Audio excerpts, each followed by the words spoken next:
Students अब आते हैं प्रश्न क्रमांक 4। देखिए क्या दिया हुआ है, निम्नलिखित समुच्चयों को समुच्चय निर्माण रूप में व्यक्त कीजिए। देखिए जब हमें समुच्चय निर्माण रूप में व्यक्त करना होता है और रोस्टर रूप में दिया रहता है तो थोड़ा सा मुश्किल हो जाता है, थोड़ा सा दिमाग लगाना लग जाता है। इसमें हमें पता करना होता है कि चल कैसा रहे, ठीक है, चल क्या रहे, सीक्वेंस क्या चल रहा है। देखिए हम प्रश्न करते हैं, समझ में आते जाएगा। देखिए जैसे कि हम पहला प्रश्न देखते हैं, प्रश्न क्रमांक 4 का पहला प्रश्न क्या दिया हुआ है, सेट 3 6 9 12, ठीक है। तो ये क्या दिख रहा है, यहाँ क्या चल रहा है, सबसे पहले सीक्वेंस को हमें समझना होगा। तो देखिए 3 6 9 12 ये सभी 3 का मल्टीपल है, ठीक है, 3 का गुणज है, ठीक है, सभी 3 के टेबल में जाता है। तो हमें इसको सबसे पहले तो समुच्चय निर्माण रूप में लिखना है, तो हम इस सेट का कुछ नाम दे देते हैं। क्या हो जाएगा, या यहाँ पे तो सेट का कुछ नाम दिया नहीं है तो हम इसको डायरेक्ट ऐसा लिखते हैं ब्रैकेट में एक्स सच दैट, ठीक है, यही लिखते हैं हम एक्स सच दैट करके। एक्स क्या है हमें ये बताना होगा। तो देखिए x क्या है, 3 का मल्टीपल दिख रहा है, 3 का गुणज दिख रहा है, तो x बराबर मैं क्या लिख सकता हूं 3n, ठीक है, 3 से गुना हो रहा है, ठीक है, क्या गुना हो रहा है, n गुना हो रहा है। तो n यहां कहां से कहां तक वेरी कर रहा है हमें ये बताना होगा, ठीक है। तो देखिए n कहां से कहां तक वेरी कर रहा है, तो देखिए n का मान अगर 1 रखूंगा तो 3 आएगा, इसमें 3 है, ठीक है, तो 1 से स्टार्ट हो रहा है, तो 1 से, ठीक है, क्या वेरी हो रहा है n, कहां तक वेरी हो रहा है। तो देखिए n का मान क्या रखूंगा तब इसका लास्ट आएगा, तो 3 चौक 12 यानी कि 4 रखूंगा तब, तो 1 से लेकर 4 के बीच इसका मान वेरी हो रहा है, चेंज हो रहा है, ठीक है। तो देखिए जब भी अगर मैं n का मान 1 से 4 तक का रखूंगा तो ये जो दिया गया सेट है समुच्चय है वो आ जाएगा, ठीक है, उसका एलिमेंट्स आ जाएगा। अब देखते हैं दूसरा प्रश्न। देखिए क्या दिए 2 4 8 16 32, तो ये हमें क्या होते दिख रहा है, 2 का सब पावर बढ़ते जा रहा है, ठीक है। देखिए 2 का पावर सबसे पहले 1 था, फिर 2 का पावर 2 होगा तो क्या आएगा 4, 2 का पावर 3 होगा तो क्या होगा 8, फिर 2 का पावर 4 होगा तो क्या हो जाएगा 16, ठीक है। तो ये बढ़ते जा रहा है। तो देखिए कांस्टेंट क्या है 2, लेकिन बढ़ क्या रहा है, जो वेरी होगा, ठीक है, जो चेंजेस होते जाएगा, जो बढ़ते जाएगा उसको हम n लेकर चलेंगे। तो इस सेट को मैं समुच्चय को क्या लिख सकूंगा, x such that x belongs x equal to, देखिए क्या होगा, 2 तो कांस्टेंट है तो 2 तो कांस्टेंट होगा, वेरी क्या हो रहा है n, ठीक है। तो 1 2 3 4 5 इसका जो पावर है, घात है, वो वेरी हो रहा है, चेंज हो रहा है, ठीक है। अब n कहां से लेके कहां तक वेरी हो रहा है, तो देखिए सबसे पहले 2 से दिया हुआ है, तो 2 का घात 1 यानी कि 1 से स्टार्ट हो रहा है n का मान, ठीक है, कहां तक जाएगा तो 32, तो 32 यानी कि कितना एलिमेंट है 1 2 3 4 5, तो यहां तक का तो 16 होता है, फिर 32 होगा, यानी कि n का मान 5 तक का वेरी हो रहा है, ठीक है। तो कुछ ऐसा हो जाएगा इसका रूप। अब देखिए तीसरा प्रश्न, देखिए समुच्चय निर्माण रूप में तीसरा प्रश्न लिखना है जो है 5 25 125 625, तो ये भी 5 का घात बढ़ते जा रहा है, ठीक है। तो x such that x equal to 5 का घात बढ़ते जा रहा है, यानी कि 5 का घात n ले लेते हैं, और n कहां से कहां तक जा रहा है, सबसे पहले तो 5 है, तो जब घात 1 रखेंगे तो 5 आएगा, पहला एलिमेंट, पहला वस्तु, ठीक है। n वेरी हो रहा है, कहां तक हो रहा है, तो देखिए 4, ठीक है, पावर 4 तक इसका घात 4 तक, तो 1 से लेकर 4 तक का n का मान है, तब जाके ये समुच्चय बना हुआ है। अब देखते हैं अगला प्रश्न। देखिए प्रश्न क्रमांक 4 क्या दिया हुआ है, 2 4 6 फिर dot dot dot so on, ये कहां तक गया ये हमें नहीं पता, तो इसे हमें इंफिनिटी तक लेके जाना पड़ेगा, ठीक है, ये कोई निर्धारित नहीं है। तो देखिए 2 4 6 हमें ये दिख रहा है कि 2 का मल्टीपल हो रहा है, 2 का गुणज हो रहा है, ठीक है। तो हम इसको क्या लिख सकते हैं, देखिए x सच दैट x क्या है, x 2 4 6 ये 2 का पूरा गुणज बनते जा रहा है, और क्या है पूरा सम संख्या है, ठीक है। या फिर मैं क्या लिख सकता हूं इसको, यह एक प्राकृत संख्या है जो 2 का गुणज है, ठीक है। तो मैं क्या लिख दूंगा, x सच दैट x क्या है 2 का गुणज, ठीक है, सम प्राकृत संख्या है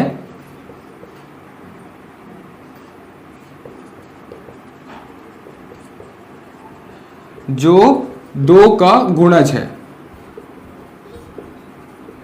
देखिए ये भी मैं लिख सकता हूं, क्यों, क्योंकि 2 जो है 2 से लेकर पूरा जो इंफिनिटी तक गया है वो सब 2 से गुणज है और वो सम है, ठीक है, सम प्राकृत संख्या है, तो मैं सम प्राकृत संख्या बस लिख सकता हूं।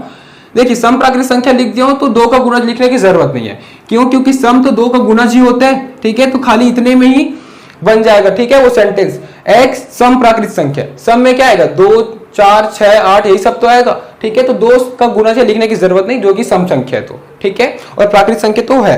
ठीक है, अब देखते हैं अगला प्रश्न, प्रश्न क्रमांक 5 इसका। देखिए क्या दिया, 1, 4, 9, 100 तक गया है। तो देखिए सबसे पहले अगर मैं इसको देखूं, पहला 1 तो 1 का पावर 1, ठीक है। फिर दूसरा अगर देखूं तो 4, तो 4 क्या है, 2 का पावर 2। फिर तीसरा देखता हूं तो क्या है, 3 का पावर 2। तो इसको मैं 1 का पावर 2 लिख सकता हूं, क्योंकि 1 का पावर 2 क्या होता है, 1 होता है। फिर देखिए आगे कहां तक गया है, ये 100 तक गया है, तो 100 गया है। ठीक है, तो 100 को मैं क्या लिख सकूंगा, 100 को मैं 10 का पावर 2 ये लिख सकूंगा। अब देखते हैं जो सेट दिया हुआ है इसी के बराबर दिया हुआ है। देखिए 1 का घात 2 क्या होगा 1, 2 का घात 2 क्या होगा 4, 3 का घात 2 9 और 10 का घात 2 100। ठीक है, इसका मतलब यही तो दिया हुआ है, तो इसको हम सेट के फॉर्म में लिखते हैं। ठीक है, इस रूप में लिखेंगे तो क्या होगा x सच दैट x। अब हम ये देखते हैं कि क्या हो रहा है यहाँ पे, क्या फिक्स है और क्या वेरी हो रहा है। तो फिक्स इसका पावर है, ठीक है, इसका घात, तो इसका घात तो 2 होगा। वेरी क्या हो रहा है, नंबर, ये संख्या, तो यहाँ पे n हो रहा है। ठीक है, तो बराबर n, उसका घात क्या है 2, तो n स्क्वायर हो रहा है। ठीक है, सभी संख्या का स्क्वायर होते जा रहा है, वर्ग होते जा रहा है। अब हम ये लिखना पड़ेगा कि n का वैल्यू, n का मान कहां से कहां तक वेरी हो रहा है। तो सबसे पहला संख्या जो है वो है 1। ठीक है, तो 1 से लेकर कहां तक जा रहे हैं, 10 तक। ठीक है, तो n का मान जो है 1 से लेकर 10 तक जा रहा है। ठीक है, तो इसका मतलब, इस समुच्चय का मतलब क्या हो गया, जो रोस्टर रूप में दिया गया है वो समुच्चय का मतलब हो जाएगा। ठीक है स्टूडेंट्स, अब आते हैं प्रश्न क्रमांक 5। देखिए क्या दिया हुआ है, निम्नलिखित समुच्चयों के सभी अवयव सदस्यों को सूचीबद्ध कीजिए। सूचीबद्ध रूप यानी कि रोस्टर रूप भी होता है। ठीक है, तो रोस्टर रूप और सूचीबद्ध रूप में कंफ्यूज मत होना, दोनों एक ही है। तो हमें समुच्चय निर्माण रूप में दिया हुआ है, जिसे हमें रोस्टर रूप में चेंज करना है। तो देखिए क्या दिया, पहला प्रश्न, सबसे पहले सेट का नाम कैपिटल A इक्वल टू, देखिए क्या दिया, x सच दैट x एक विषम प्राकृत संख्या। तो विषम और प्राकृत संख्या, तो प्राकृत संख्या यानी कि वो होगा 1 2 3 4 इन्फिनिटी से, और जो कि विषम है तो विषम कहां से स्टार्ट होगा, 1 से। 2 तो सम संख्या हो जाएगा, तो 2 नहीं आएगा, क्या हो जाएगा 3, फिर 5 7। ये कहां तक बोला है, ये इसका मान नहीं दिया है। ठीक है, कि वेरी कहां तक करेगा, तो ये हम डॉट डॉट करके इसको शो कर देंगे, यानी कि इन्फिनिटी तक जाएगा ये। ठीक है, अब देखते हैं दूसरा। देखिए दूसरा क्या है, सेट का नाम b, तो b इक्वल टू, देखिए क्या दिया, x सच दैट x एक पूर्णांक है। एक पूर्णांक यानी कि एक इंटीजर दिया हुआ है। देखिए उस x कहां से कहां तक वेरी हो रहा है, -1/2। तो -1/2 पूर्णांक नहीं है। ठीक है, पूर्णांक क्या होता है, -1 -2 -3 0 1 2 3 4 5 ये होता है। ठीक है, पॉइंट वाला नंबर पूर्णांक नहीं होता।